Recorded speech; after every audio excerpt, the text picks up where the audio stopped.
Assalamualaikum warahmatullahi wabarakatuh.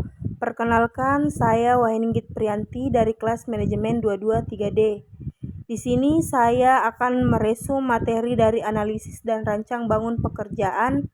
Baik, saya akan mulai meresum materi yang akan saya bawakan. Definisi dari analisis pekerjaan. Analisis pekerjaan adalah proses sistematis yang digunakan untuk mengidentifikasi, memahami, dan mendokumentasikan tugas-tugas, tanggung jawab, dan persyaratan yang terkait dengan suatu pekerjaan tertentu. Tujuan utama dari suatu analisis pekerjaan adalah untuk menyediakan pengetahuan dan pemahaman yang mendalam tentang pekerjaan tersebut, yang kemudian dapat digunakan untuk tujuan seperti menyusun deskripsi pekerjaan, menentukan kriteria seleksi, pengembangan program pelatihan, dan perencanaan karir. Analisis pekerjaan. Tindakan-tindakan yang diperlukan oleh manajemen sumber daya manusia untuk mencapai tujuan yang didasarkan pada informasi analisis pekerjaan adalah sebagai berikut. A. Evaluasi peran lingkungan terhadap pekerjaan individu. B. Kaji kembali kemungkinan ada persyaratan kerja yang usang. C. Ciptakan peraturan yang dapat menguntungkan semua pihak. D. Rancang kebutuhan sumber daya manusia yang akan ada di masa depan. E. Sesuaikan antara jumlah pelamar dan pekerjaan yang tersedia. Dan yang ketiga, ada teknik dalam analisis pekerjaan. Yang pertama ada pengamatan, kedua wawancara, ketiga pandangan pejabat, atasan, dan karyawan senior. Yang keempat, daftar pertanyaan, kelima, catatan harian pekerjaan karyawan, dan yang terakhir ada teknik kombinasi. Selanjutnya, yang keempat ada aplikasi analisis pekerjaan. Yang pertama, merumuskan uraian pekerjaan. Yang kedua, menetapkan standar prestasi kerja. Yang ketiga, merumuskan spesifikasi pekerjaan. Dan yang keempat, memperkecil kemungkinan gap antar. Dan yang terakhir, membuat sistem informasi SDM.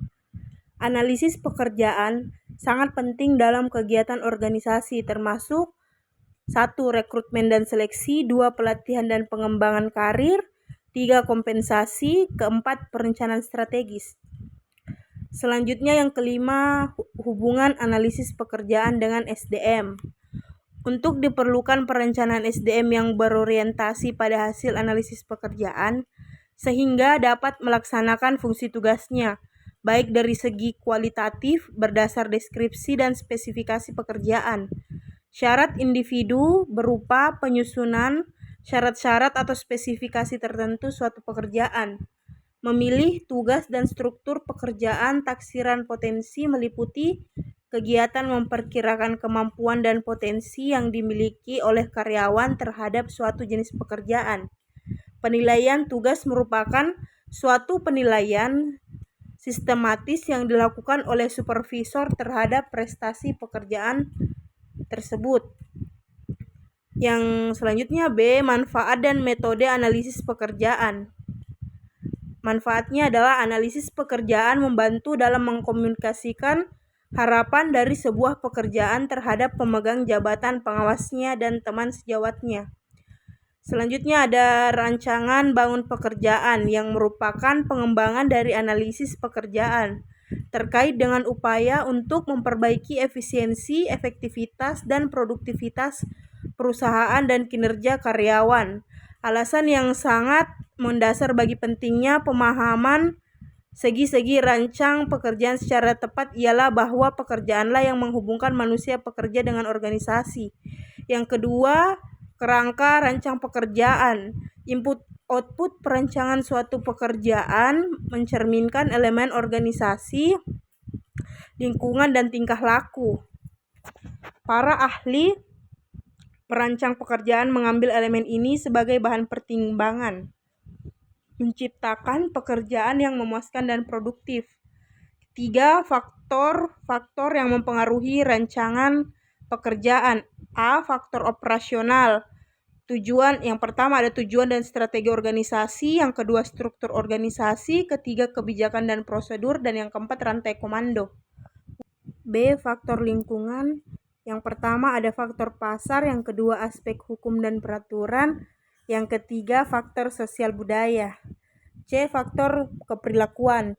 Yang pertama ada keterampilan dan kemampuan individu, kedua preferensi dan kebutuhan individu, dan yang ketiga motivasi dan kepuasan kerja.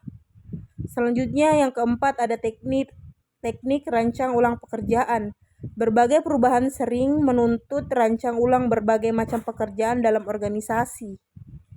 Selanjutnya, peran SDM dan merancang pekerjaan. Peranan sumber daya manusia dalam mendesain pekerjaannya adalah hubungan yang sangat dinamis.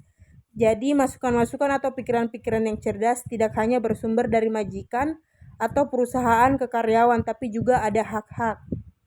Itulah tadi materi resume yang dapat saya sampaikan. Kurang lebihnya mohon dimaafkan. Assalamualaikum warahmatullahi wabarakatuh.